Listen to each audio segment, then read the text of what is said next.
Good morning 7th class students. आज की हिंदी की क्लास में हम आपके पाठ्य पुस्तक के पाठ 7 वायु और जीवन का अभ्यास कार्य करेंगे। देखिए बच्चों, प्रश्न था जलने की प्रक्रिया के लिए ऑक्सीजन किस प्रकार ज़रूरी है।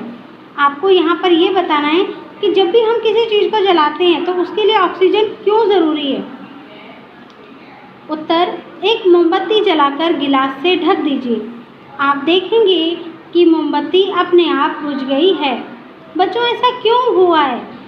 क्यों मोमबत्ती अपने आप बुझ गई? देखिए, क्योंकि जब गिलास के अंदर ऑक्सीजन मिलनी बंद हो गई तो मोमबत्ती बुझ गई। इससे पता चलता है कि जलने की प्रक्रिया के लिए, किसी भी चीज़ को जलाने के लिए ऑक्सीजन बहुत ही आवश्यक है, बहुत ही ज़रूरी है। नेक्स्ट प्रश्न है बच्चों, प्रश्न का रंगीन शब्दों के स्थान पर सर्वनाम का प्रयोग करते हुए वाक्यों को दोबारा लिखना है। आपको जो ये रंगीन शब्द दे रखे हैं, इनकी जगह पर, इनके स्थान पर आपको सर्वनाम शब्द का प्रयोग करना है।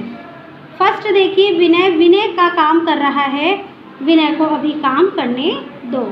तो यहाँ पे आप किस तरह लिखेंगे? विनय अपना काम कर रहा है, उसको अभी काम करने दो। सेकंड देखिए, रोहित रोहित के पिताजी के साथ बाजार जा रहा है।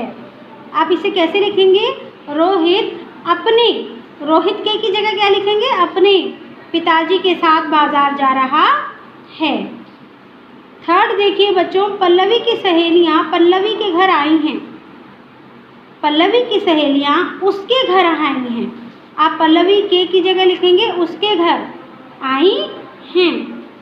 फोर्थ देखिए बच्चों, अनवर अनवर की साइकिल से विद्यालय जाता है। आप इसको कैसे लिखोगे? अनवर अपनी साइकिल से विद्यालय जाता है, या फिर अनवर उसकी साइकिल से विद्यालय जाता है। नेक्स्ट प्रश्न देखिए बच्चों, प्रश्न का दिए गए शब्दों को वाक्यों में इस प्रकार प्रयोग कीजिए कि उनके अर्थ में अंतर स्पष्ट हो जाए। फर्स्ट देखिए बच्चों, आपको यहाँ पर दो शब्द दे रखे हैं, इनका जो अर्थ है बिल्कुल अलग अलग है। ये सुनने में तो एक जैसे लगते हैं, परंतु इनका जो अर्थ है वो बिल्कुल अलग है।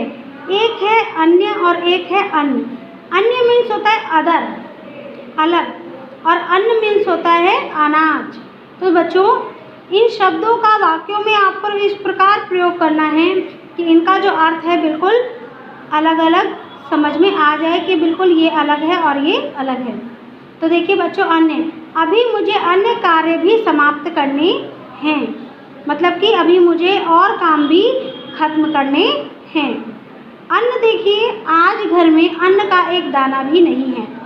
मतलब कि आज घर के अंदर अनाज का एक दाना भी नहीं है। इससे पता चल रहा है इन दोनों ही वाक्यों से बच्चों कि इन दोनों का अर्थ बिल्कुल अलग है। नेक्स्ट देखिए बच्चों, उपयुक्त, और यहाँ है उपयुक्त। तो देखिए बच्चों, उपयुक्त का वाक्य है, मन का मैल धोने के लिए आंसुओं से उपयुक्त कोई वस्तु नहीं। मतलब कि मन का जो मैल है उसको धोने के लिए आंसू से ठीक कोई भी वस्तु नहीं है। और यहाँ पर उपयुक्त का एक वाक्य ये बना रखा है, उपयुक्त वाक्यों में समानता होते हुए भी अंतर है।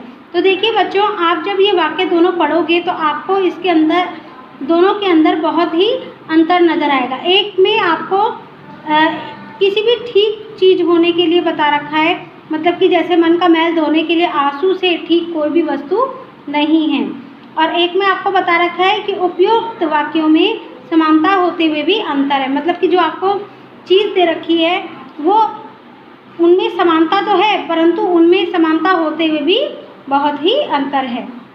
नेक्स्ट देखिए बच्चों, नेक्स्ट है धरा और एक है धारा। तो देखिए बच्चों, धरा, हमारी धरा पर कई प्रकार की वनस्पतियां हैं। मतलब कि हमारी धरती पर, हमारी पृथ्वी पर कई प्रकार की वनस्पतियां हैं। और यहाँ पर है धारा, नदी की धारा बहुत दूर तक बहती है। तो यहाँ पर जो ये दो वाक्य दे रखे हैं, इन वाक्यों से पढ़ने से हमें ये पता लगेगा इन दोनों में बहुत ही अंतर है। यहाँ पर एक धरा के बारे में बात की गई है, धरती के बारे में बात की गई है, पृथ्वी के बारे में बात की गई है, और यहाँ पर धारा के बारे में बात की हुई, बहती हुई धारा के बारे में। तो बच्चों, आज के लिए बस इतना ही। आज आपको होमवर्क करना है। आपका होमवर्क है